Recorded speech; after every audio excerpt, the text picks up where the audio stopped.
You've architected this amazing resilient system, but what happens when the attack you hoped would never, ever come actually arrives? Today, we are diving deep into the essential playbook for incident response in AWS. This is all about being ready for what feels like the inevitable. So picture this. The alert just fired. Your multi-cloud environment is compromised. Right now, in this very second, do you know with absolute certainty what your first three moves are? Because how you answer that question, well, that defines your entire security posture. And that right there, that's the core mindset shift we have to make. We're not building these impenetrable walls because, let's be honest, they're a myth. What we're really building is a tested, drilled, and ready-to-go plan for the moment a breach happens. In this game, being prepared is absolutely everything. Okay, so let's start where every successful response truly begins, long before any incident. This is all about preparing the battlefield while things are still quiet. At its heart, this is what we mean when we say incident response. It's not some chaotic, panicked firefighting. No way. It's a structured, almost surgical approach with just two main goals: stop the bleeding, fast, and then restore a clean, operational state. And this structure, it isn't just something we made up. It's built on a universally recognized framework.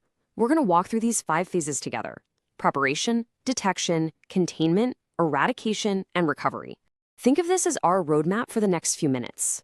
Now, what's really interesting here is that these are the tools you build in peacetime, right? Your runbooks, those are your step-by-step guides for when things go wrong. Asset tagging is so crucial. You have to know who owns a resource the second it's compromised. Drills, they turn theory into pure muscle memory. And logging, seriously, without the forensic data you get from CloudTrail or the smart threat detection from GuardDuty, you're flying completely blind. Okay, preparation is done. Now, for real, the alarm bells are ringing. Let's get right into the action. And there it is, a real-world alert from AWS GuardDuty. An EC2 instance, one of your virtual servers, is showing signs of crypto mining. This is not a drill. This is a classic sign of a compromise, where an attacker is literally using your resources to make money for themselves. In this moment, forensics can wait. Root cause analysis can definitely wait.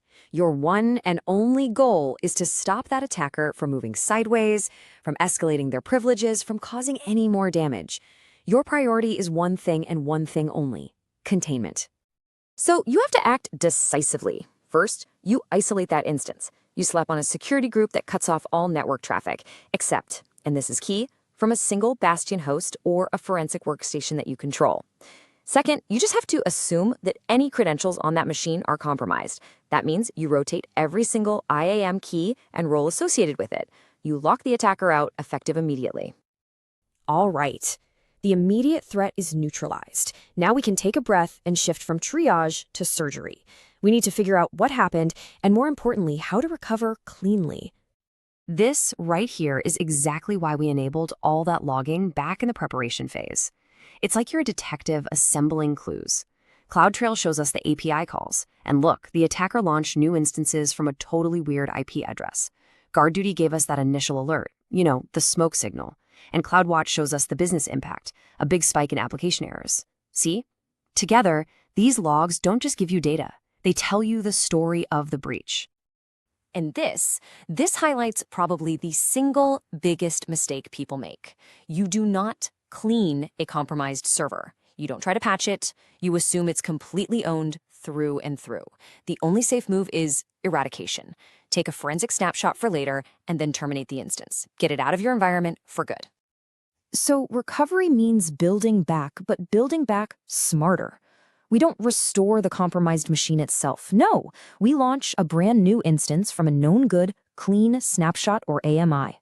We make sure it's fully patched, hardened with the latest security configs, and then we watch it like a hawk to make sure its behavior matches what we expect. No more surprises. So we've walked through the theory, we've even gone through a live fire drill. Now let's make this really actionable. What can you do right now to level up your organization's readiness? Here it is, your 5-point action plan. Build your runbooks, but way more importantly, test them. Enforce tagging so you always know who to call at 3 a.m. Turn on the automated tools like GuardDuty. Run drills so your team has that muscle memory we talked about.